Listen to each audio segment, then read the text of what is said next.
ಧಾನ್ಯಲಕ್ಷ್ಮಿ, ಧನಲಕ್ಷ್ಮಿ, ಸಂತಾನಲಕ್ಷ್ಮಿ, ಸೌಭಾಗ್ಯಲಕ್ಷ್ಮಿ. ನಮ್ಮವ್ವ ನಿನ್ನ ಪೂಜೆನ ಸಾಂಗವಾಗಿ ನೆರವೇರಿಸ್ಬಿಟ್ಟಿದ್ದೀನಿ ಕಣವ್ವ. 1ಕ್ಕೆ 10 ಆಗಿ, 10 100 ಆಗಿ, 100 1000 ಆಗಿ, 1000 ಲಕ್ಷ ಆಗಿ, ಲಕ್ಷ ಕೋಟಿ ಆಗಂಗೆ ಅನುಗ್ರಹಿಸವ್ವ ನನ್ನವ್ವ. ನನಗೊಂದು ಜನರನ್ನ ಅರ್ಥ ಮಾಡ್ಕೊಳಕ್ಕೆ ಒಂದು ಪ್ಯಾರಾಮೀಟರ್ ಇದೆ. ಅವನು ಎಷ್ಟು ಒಳ್ಳೆಯವನು ಹೆಂಗೆ ಅಂತ ಅರ್ಥ ಮಾಡ್ಕೊಳಕ್ಕೆ ಫ್ಯಾಮಿಲಿ ಜೊತೆಗೆ ಬಾಂಡಿಂಗ್ ಹೆಂಗಿದೆ ಅಂತ ನೋಡ್ಬೇಕು ಅಷ್ಟೇ. ಅಲ್ಲ, ನೀವು ಆ ಸೆನ್ಸಲ್ಲಿ you are 10 out of 10.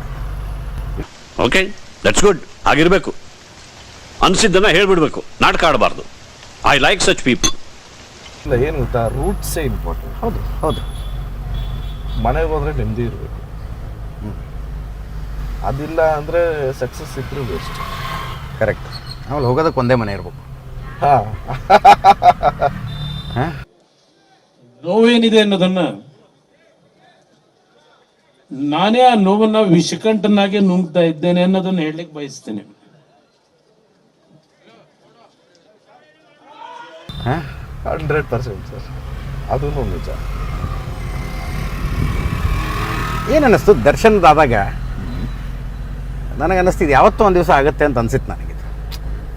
Day to day ಆ ಮನುಷ್ಯನ ಆ್ಯಕ್ಟಿವಿಟೀಸು ಅದು ಇದು ನೋಡಿದಾಗ ನಮ್ ಸ್ಥಿತಿ ಹೆಂಗಾಗ್ಬಿಟ್ಟದೆ ಅಂದ್ರೆ ಗೋವಿಂದಪ್ಪ, ಯಾವ್ದೋ ಒಂದ್ ದಿಕ್ಕಿಲ್ದಲ್ಲಿರೋ ಎಣ ಹೊರಕ್ ಹೋಯ್ತೀವಿ ಅಂತ ತಿಳ್ಕೊ, ಅದಕ್ ಸಹಿತ ನಾವೇನಾರು ಒತ್ಕೊಂಡ್ಬಿಟ್ಟಿದೀವಿ ಅಂತ ಗೊತ್ತಾಗ್ಬಿಟ್ರೆ ಆಕಾಶಕ್ಕೆ ಹಂಗೆ ಪುರ್ರ ನಂಗೆ ಆರುಂಟೋಯ್ತದೆ ಕಡೆ. ಅಂದರೆ ಬಂದಿರುವ ಯಶಸ್ಸು ಪಾಪ್ಯುಲಾರಿಟಿಗೆ ಅದಕ್ಕೆ ಪ್ರತಿಯಾಗಿ ನಾನೊಂದು ಗ್ರ್ಯಾಟಿಟ್ಯೂಡ್ ಇಟ್ಕೋತೀನಿ ಅನ್ನೋದು ಬೇರೆ.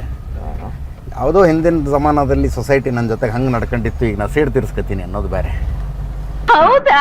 ಅಯ್ಯಯ್ಯೋ, ಹೇಳಿ ಹೇಳಿ, ಮನಸ್ಸು ಬಿಚ್ಚಿ ಎಲ್ಲ ಹೇಳಿ. Así